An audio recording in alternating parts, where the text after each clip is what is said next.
If you're a creative or artist out there, there's no doubt that you've heard news about the NEA potentially being taken away. Now, I'm not sure if it's already happened by the time of the recording of this video, but on May 2nd, Trump announced that he had plans on removing the National Endowment of the Arts from the federal government, effectively defunding it and removing the grants and funding from hundreds of organizations across the country. Obviously, the public sentiment around this was not too surprising at all. People were not happy.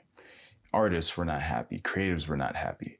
Many think that the removal of the National Endowment of the Arts means that accessibility to the arts, the continued prosperity and development of the arts in our country is somehow now doomed.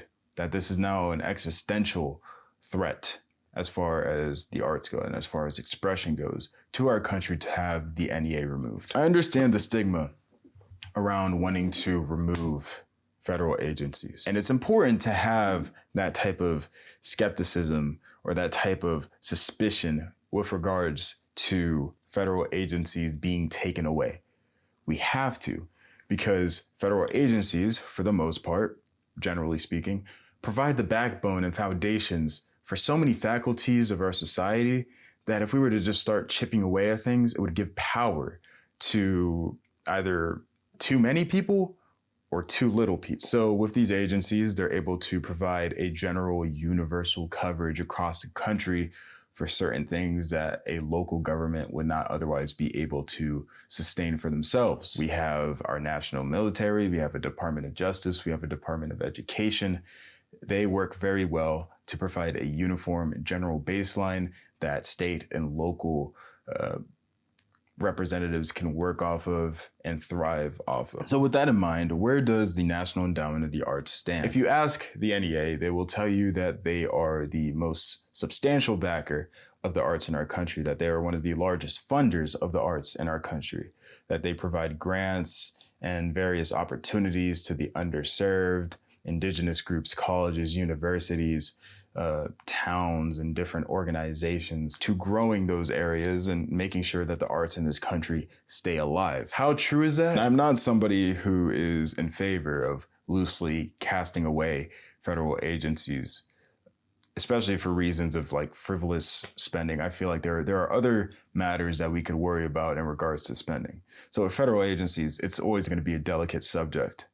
But with the NEA, we are dealing with a subject that is so subjective, so contentious, so rivalrous, and so independently driven that it's impossible to put the arts under one bucket to cast over the entire country, especially with all the ethnicities that exist, with all the cultures that we have, with all the interests that we have in the arts. There's just no way that a public entity, while important to the arts, can really cover all those bases and be a foundational piece to the existence of the arts in this country. But the defense of the NEA will say that it's very much necessary, it's very much integral, and it does play itself as the backbone for the arts industry in our country. I have an example from Democratic Senator from Rhode Island, Jack Reed, who said some interesting things in defense of the NEA. President Trump's assault on the arts, humanities, and libraries is a real disservice to artists, scholars, the American people, and our national character and shared humanity. Arts and culture are not just for the rich. They should be for everybody, and these federal agencies help keep the arts and humanities accessible, expanding educational access, lifelong learning, and cultural opportunities for all.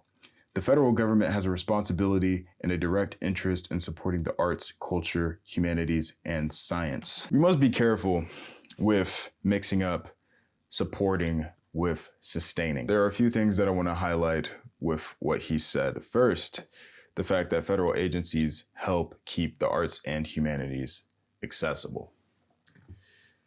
Federal agencies are used to keep things accessible to people. That much is true.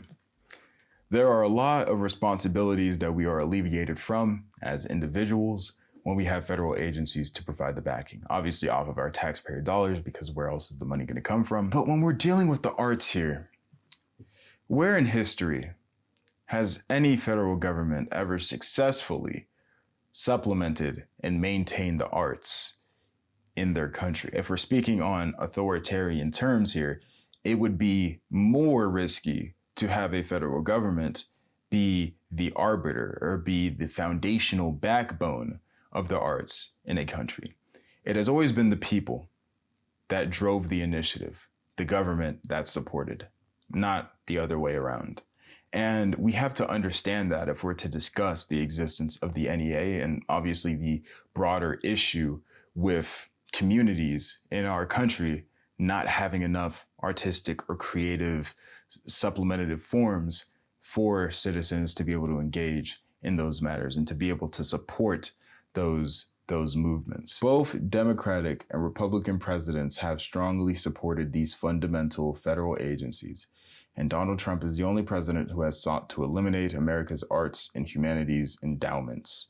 Ronald Reagan once said, "The arts and humanities teach us who we are and what we can be. They lie at the very core of the culture of which we are a part." With all respect to Jack Reed, you could not have used a worse reference. And if you look at the history of the NEA, you might find a very volatile, very docile history where they have consistently, which is ironically enough, consistently changed their agenda based off of the whims of those in power. They have shifted priorities so many times over the course of 40, 50 plus years that it's almost ridiculous to try to claim the NEA as any consistent, viable ground for the arts in our country. And so before touching more so on the NEA, I wanted to discuss an experience that I had recently at my local arts council because I think it touches quite well with the NEA. It's safe to say that it was difficult to not be more disappointed.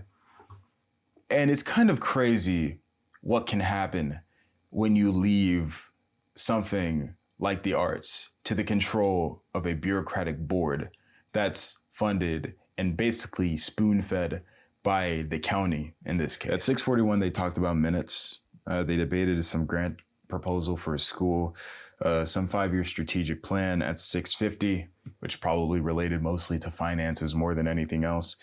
Something about the magazine. This is the part that really struck out to me. For that arts council that was designed to be an advisory board for the county to help further improve and develop the arts across the community and for the public of the locals of that community, for those residents, that magazine is only exclusive to members of the board. Members of the board, members of that council can submit their leads to there. Leads that relate directly to the Arts Council and to nothing else. I remember in a little exchange, I asked the question of, doesn't it seem a bit limiting to only include members of the board in a magazine that is meant for the county, which is meant for the community? And what if there are individuals out there or organizations that exist outside of the board that have something creative going on, that have an initiative that's drawing a lot of support and a lot of traffic? What about them? What if someone were to write a story about them and submit it to the board? The lady had responded to me, if they're of quality, then they'd be a part of the board. I never imagined that there would be such high levels of condescension, ignorance, and closed-mindedness within my own local arts council. But being in the area that I was raised in, seeing the things that I've seen, the events being held, the land that's accessible and what people were able to do with it. Yeah, it makes sense that the arts in my local area had been lackluster for the 21 years that I have been alive for. This Arts Council celebrated having funds for public art for the next fiscal year. To that I wondered, you mean to tell me it couldn't have happened sooner? You mean to tell me that it took this long? With all the funds that they had received from the county, which that's another thing to get into with the funding, that it took this long to finally have a public arts initiative so that people could finally put their work out there for public display, so that people could have something to be proud of, so that they could have something to share with their cultures, with their people. It was kind of laughable, that meeting. And it kind of went to show how dogmatic and closed off people can become when they're comforted by public funds from taxpayer dollars, from funds from the county. I believe in the last fiscal year, they were granted $60,000 in funding. I believe for the next one, it will be around $90,000. When I went to that meeting, they had about $40,000 left to spend on their current budget. And that money, about half of it at least, went towards equipment. What kind of equipment? I couldn't tell you, and I'm not sure they could have told you, but just know that it went towards equipment. It is quite insane what you can observe out there when you finally decide to dive into and investigate why your community is the way that it is, or why it hasn't developed as fast as you would like it to, or in the direction that you might imagine it could be under the right circumstances. I live in a community that's highly emphasized data centers and old living, senior living places, and, high, what's the word? Luxury condos. They're not super luxurious, but luxury condos, let's call it that. I live in an area that has prioritized that for the last 5 to 8 years. This arts council, whose job it is to pour into the community and to really implement that artistic essence and to further create opportunities for people to develop that faculty of their own, they've been poor actors, very, very poor actors. There were discussions about the budget. I believe going to the last meeting, obviously last meeting of the fiscal year at least, of course, that was to be expected. A lot of talk about the budget.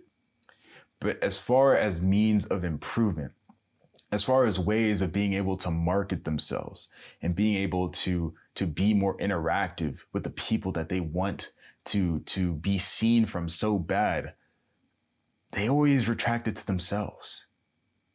Look at this pen, look at this highlighter, look at this card magnet that we can use that has our logo on it. Look at these table sets that we could invest in so that people could see our logo and be like, ooh, our arts council.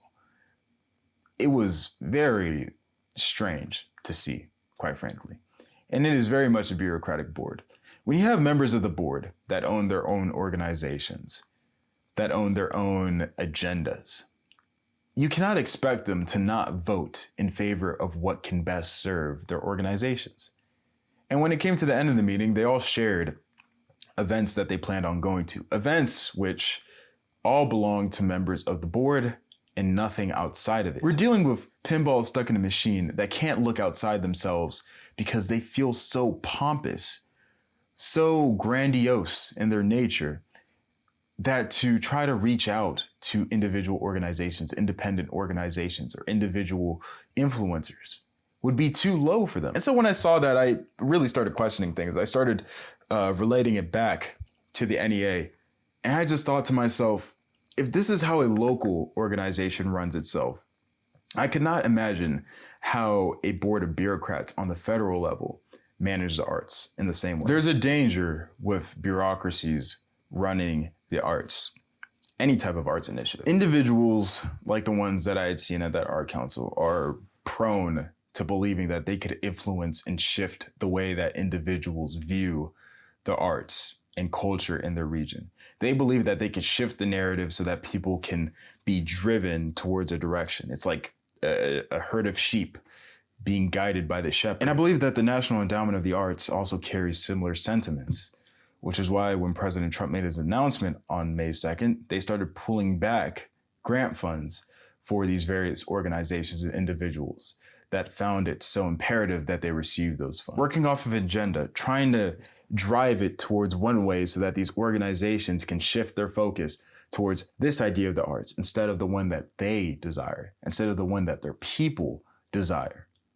And that effect really does lead to this kind of rift. It tears the connection between this board and between the people asunder until they're so far distant from each other that the ideals don't even line up anymore. That the people forget the essence of where they came from what they could appreciate about their creativity and their willingness to evolve and to really show their identity as people. And a board that doesn't know the first thing about pouring into a community. There are certain aspects of our lives which we need to take more control over as people, as individuals. There are certain aspects of our lives where we can't rely on public funds, on taxpayer dollars to carry us the whole bulk of the way. Eventually, we need to develop that individual agency to do our own experimentation, to do our own research, to find our investors, and to find our community that could properly embrace the projects that we take hold of. And if we could do that, then we could become better as citizens. But I'll get into that in a bit. The US arts and cultural sector contributed $1.1 trillion to the economy in real value added in 2022, accounting for 4.3% of the GDP. Private philanthropy alone injected over $23.5 billion into the sector in 2023, with individuals, corporations, and foundations funding everything from local theater productions to world-class museums. The NEA has hardly contributed anything as far as this metric goes. Now, I'm not going to sit here and say that 230 million is small time money, but compared to 23.5 and further 1.1 trillion, we're talking about some large numbers here. And in the context of the NEA, they hardly scratch the surface. They decide to give grants to a particular group or organization based off of whether or not that group matches the initiatives that they are going for. Not based on whether they could provide a good quality or good value to their communities. I mean, I'm sure that plays somewhat of a role, but in the grand scheme of things, it does not. So if the NEA wants more prioritization over the history of our country or over the artistic value of Irishmen or Scottish immigrants or Italians or whatever, they're obviously going to shift their focus based off of that. And the programs, well, programs be programs, but we're talking about the arts here, and the arts apply generally, not just to educational forms. With that said, it's very difficult to drive any nationwide drive from one public entity. It's just not possible. Not with the way that it's structured, and certainly not with the way that the arts works across regions. Different regions are going to have different styles, different tastes, and obviously with something that is as subjective as the arts, it's very difficult to generalize what people want to see, what people want to look at, what people want to appreciate. The article used some interesting examples like Broadway and Hollywood, both of which are privately ran arts entities, obviously one touching on film, one more so performance. But those two industries were able to really set themselves on the ground and prosper without any sort of public funding. Hollywood did not need a federal agency to pick it up when it was first devised. Broadway did not need a federal agency to develop and eventually envelop the arts in New York. Hollywood and California, they did it on their own. And a lot of it had to do with being able to finance studios, with being able to commit to community outreach, with being able to locate and properly engage with the right private backers and individuals, and also selling tickets, driving public interest, making it seen, making it known. It is not a matter of trying to make it more accessible through providing more money and pouring more and more and more money into. The money does matter, yes, but the utilization of that money matters far more. And artists could get away with promoting themselves these days at much cheaper a rate than any artist could half a century ago. Accessibility is not an issue. I mean, I'm recording this video for YouTube. It's gonna go out publicly. I'm not gonna have to spend a dime uploading this to the internet. Whether it's visible to people, that kind of lays in the hands of fate and the YouTube algorithm. But YouTube is accessible for me to put this content out there to share with you and to speak to you about this matter of the arts. So where's the accessibility issue? We have platforms like Spotify, SoundCloud, Apple Music. We have streaming platforms. We have Instagram, Facebook, Reddit, Twitter, X, whatever the fuck you want to call it. We have those available. So from a digital realm, accessibility is never going to be an issue. In 2012, the NEA conducted a survey examining why interested people didn't have access to the arts. It found that only 13% of the public, 1 in 7 people, wanted to go to a performance or exhibition, but opted not to. Of those, just over 38% said that they didn't go because the total cost was too high. Then, just 5% in all of the population were put off from attending an art event because of the cost of access. It's often a topic that we neglect when it comes to the arts. We talk about how we need more accessibility. We talk about how we need more opportunities. We talk about how it needs to be seen more. If that's the goal, then the NEA's focus should not be on driving the arts based off of agendas.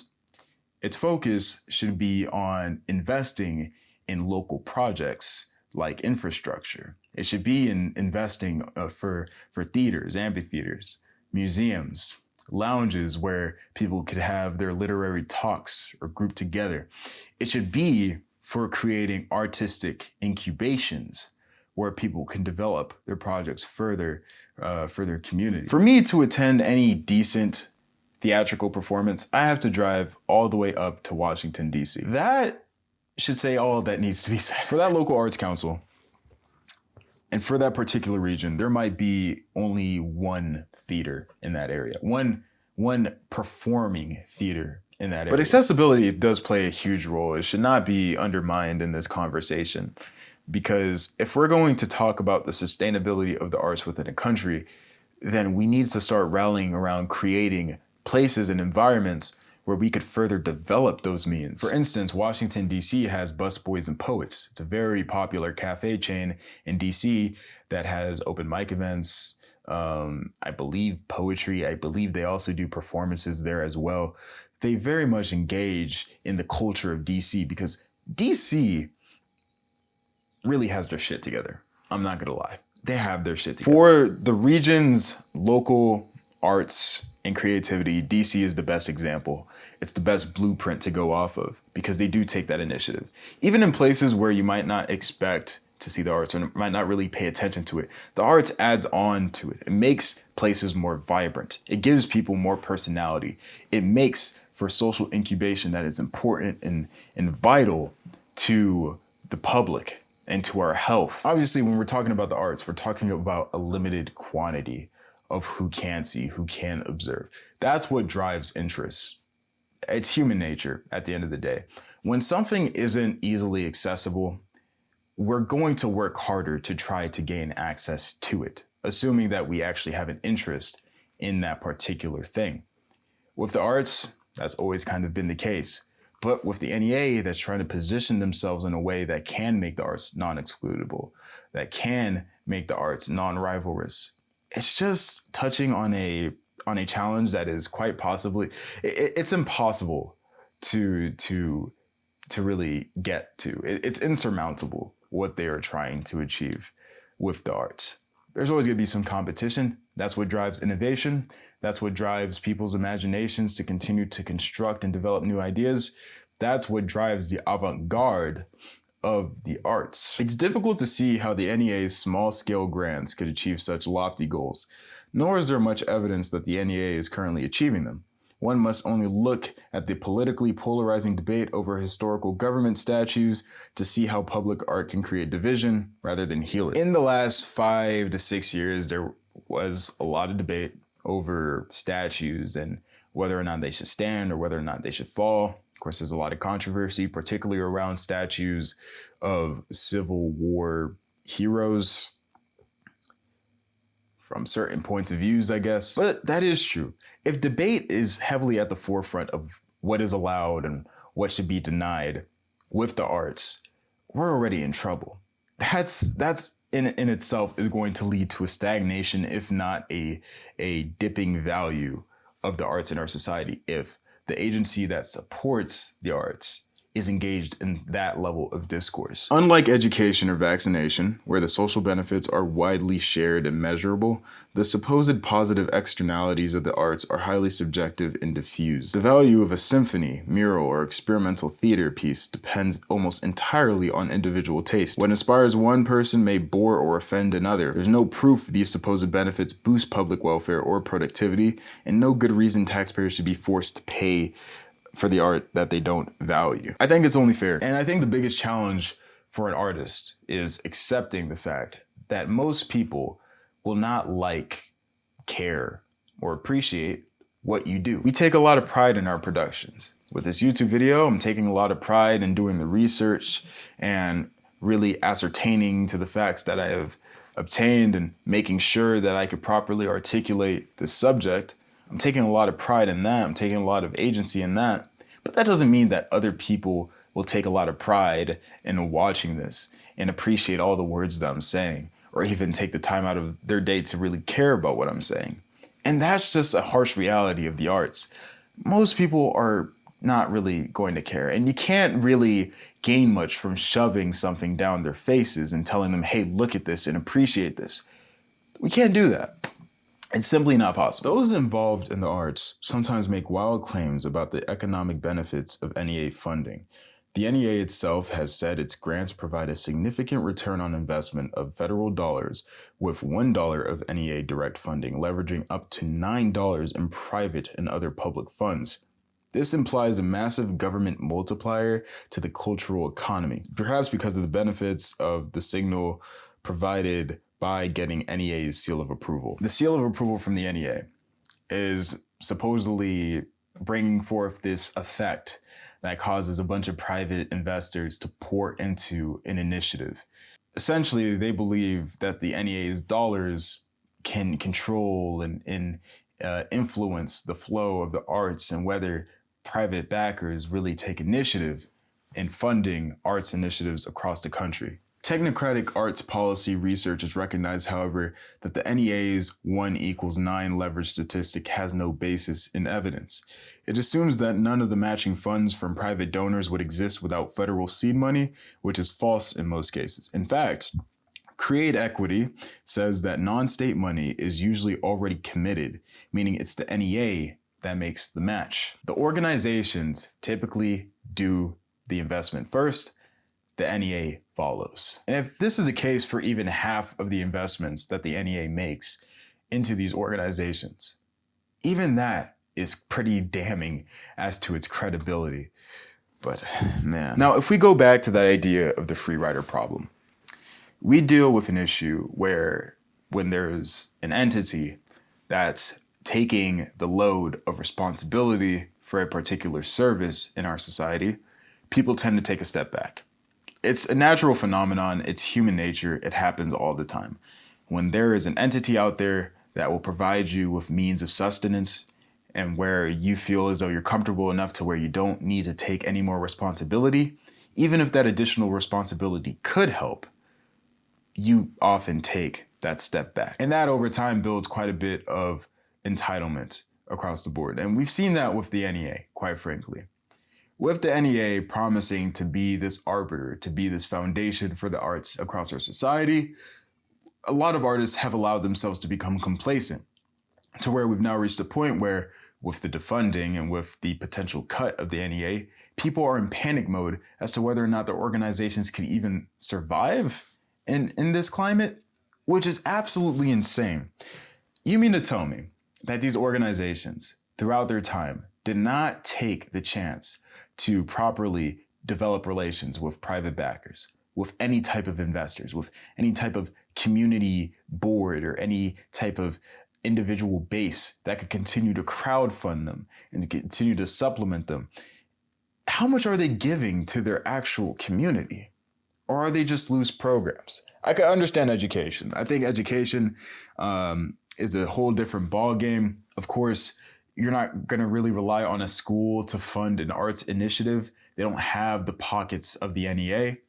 But with that said, with our country being the size that it is, not everyone could be covered. And so you have to have backup plans. You have to have spots that can cushion your fall against any possibility. And the NEA has always been volatile. So why haven't these organizations taken the steps to ensure that they can be safe against these actions, against these circumstances? I'm not sure if it's cruelty or if it's lack of responsibility. Nobody is going to feel bad for a business that did not see their bankruptcy coming, when they could have looked at their balance sheet or their income statements 18 months in advance and tell, okay, the shift is kind of looking odd, or these metrics are kind of off, or, oh, we need to invest more into this sector of our business. No one's going to look at them in the end, 18 months down the line when they fall into bankruptcy and say, oh, woe is them. So why are we doing it for organizations that, excluding education and excluding programs and strictly focusing on community groups, didn't take the agency of properly developing relations with their community, gaining private investments, investing in marketing and social media coverage, and committing to outreach, essentially, is what I'm saying. Why are we trying to give leniency to that? Because ultimately, we're speaking on matters of complacency at such high a level that it's actually absurd. The NEA should be utilized more so for granting more accessibility, not for funding whatever projects they feel like are worth the arts for this country, but actually funding buildings, funding places where people can go for their own social and creative incubation, where they could go and actually experience something that's close to their home, something that's constructed by their own community members to entertain and to bring life to the world around them. Because we all have things that we aspire to. We all have hobbies that we wish to entertain further. We all have skills that we wish to build. The arts provides us with all of that. But there is not a federal organization on this planet that can provide you with all the sustenance that you need to not go out of your way to engage with your own community, to not go out of your way to build initiatives, to further develop your community, to add more cultural value to it, to make them more cohesive and more synchronized with each other, to build up that collective effervescence that, while as an individualistic society, we still need in order to appreciate ourselves as a community and to be more unified. You got to take that first step. To those organizations out there, you have to take better steps. Start interacting with your people. My name is Ibra. I am a creative on this platform. I didn't really do an introduction today.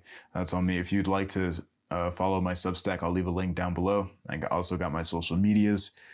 But yeah, this is my perspective on the NEA. Should it be removed? I don't think it should be removed. It should be refined. But if it is removed, that just means that the power is back in the right place. It's back in the hands of the people. And we as a people need to take more priority over our culture and over our passions, over our vocations. With that said, this is Ibra signing out. I'll see y'all later, man.